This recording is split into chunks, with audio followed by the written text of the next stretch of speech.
नमस्कार। जय भीम, जय जवान, जय संविधान। बिहार विधानसभा चुनाव में कांग्रेस की करारी हार के बाद पार्टी के शीर्ष नेतृत्व ने शनिवार को गहन विचार विमर्श के लिए एक उच्च स्तरीय बैठक की। पार्टी अध्यक्ष मल्लिकार्जुन खड़गे और विपक्ष के नेता राहुल गांधी की इस बैठक में एआईसीसी के महासचिव केसी वेणुगोपाल और कोषाध्यक्ष अजय माकन भी मौजूद थे, लेकिन इस बैठक का कोई ठोस नतीजा या फैसला सामने नहीं आया। बिहार के नतीजे आने के बाद पार्टी नेतृत्व लगातार सवालों के घेरे में है। जिस पार्टी ने जिन 61 सीटों पर चुनाव लड़ा, उनमें से उसे मात्र 6 सीटों पर जीत मिली, जो 2010 के बाद उनका दूसरा सबसे खराब प्रदर्शन है, जब उसने केवल 4 सीटें जीती थी।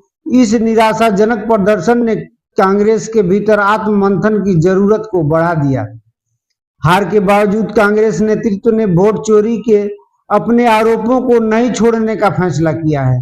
बैठक के बाद केसी वेणुगोपाल और अजय माकन ने मीडिया से बात करते हुए चुनाव आयोग और राज्य की मतदाता सूची को कटघरे में खड़ा किया और गड़बड़ी का आरोप लगाया। पार्टी ने पूरे वोटिंग डेटा की विस्तृत जांच करने की बात कही। राहुल गांधी ने भी परिणाम को अत्यंत आश्चर्यजनक और कहा कि यह चुनाव शुरू से ही अनुचित था। हालांकि पार्टी तमाम वजहें बता रही है, लेकिन जमीनी हकीकत यह है कि वोट चोरी के आरोप न तो चुनावी नैरेटिव खड़ा कर पाए और न उसका कोई असर दिखाई पड़ा। पार्टी के भीतर और राहुल गांधी की चुनावी रणनीति और प्रबंधन पर गंभीर सवाल उठ रहे हैं। कई रिपोर्टों में संगठनात्मक कमजोरी और कार्यकर्ताओं से समिति संवाद को हार का एक बड़ा कारण बताया गया है। कुछ वरिष्ठ नेताओं ने शिकायत की है कि राहुल गांधी की रणनीतिकारों की टीम ने जमीनी नेताओं की बात उन तक नहीं पहुंचने दी। कांग्रेस सांसद शशि थरूर जैसे नेताओं ने पार्टी को आत्ममंथन की सलाह दी है। कांग्रेस के दिग्गज नेता शकील अहमद तो नतीजे आने से पहले पार्टी छोड़ने की घोषणा कर चुके हैं। शकील अहमद की भी यह शिकायत है कि पार्टी ने टिकटों का बंटवारा सही ढंग से नहीं किया। आरोप है कि कांग्रेस ने स्थानीय मुद्दों के बजाय अन्य मुद्दों को तरजीह दी, जबकि एनडीए ने अपनी योजनाओं पर ध्यान केंद्रित किया। राहुल गांधी ने परिणाम को चौंकाने वाला बताया और इंडिया गठबंधन के साथ मिलकर परिणामों की गहराई से समीक्षा करने की बात कही है। कांग्रेस ने 61 सीटों पर चुनाव लड़ा और केवल 6 सीटें जीती, जिसका मतलब है कि उसका स्ट्राइक रेट सिर्फ 10% रहा। यह पिछली बार 2020 के 19 सीटों के मुकाबले एक बड़ी गिरावट है। बिहार कांग्रेस के कई बड़े चेहरे चुनाव हार गए।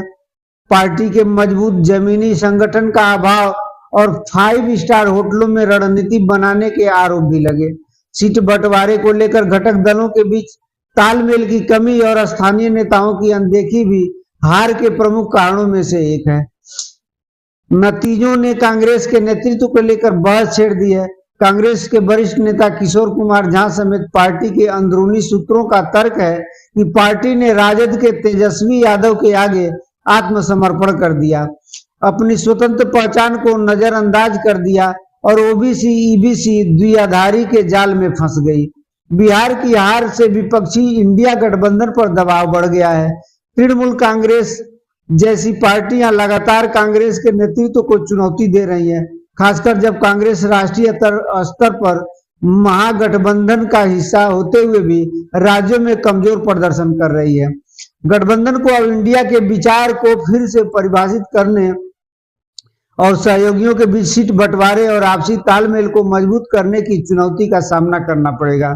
कांग्रेस बिहार में हार के कारणों की विस्तार से जांच के लिए एक विशेष समिति का गठन कर सकती है। नमस्कार। आज की खबरों में बस इतना ही। कल फिर मिलते हैं देश दुनिया की बड़ी खबरों के साथ। आप देखते रहिए भारत चक न्यूज। नमस्कार। जय हिंद।